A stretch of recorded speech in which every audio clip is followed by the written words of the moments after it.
په کندهار کې د زعفرانو کښت ته لیوالتیا زیاته شوې.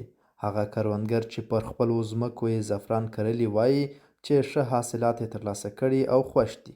نو زعفران خو هغه بوټی دی چې ډېر خلک ته طلای سرخ وایي، سره زر ورته وایي.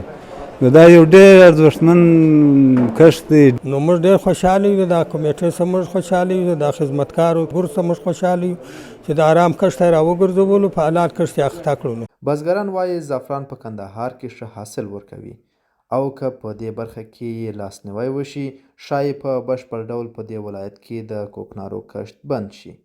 په کندهار کې د طالبانو حکومت د کرنې ریاست مسؤلینو د معلوماتو پر بنسټ سږکال د کندهار په پنجوایي، ډنډ، غوري، دامان، میوند او خاکریز ولسوالیو کې له 1000 څخه تر 1200 جریبه پورې ځمکه کرل کیږي. کندهار د هیواد یو له هغو ولایتونو څخه دی چې د کوکنارو په کښت کې مخکښ بلل کیږي او تل دې ولایت کې د کوکنارو کښت او قاچاق د خبرونو سرټکي جوړوي.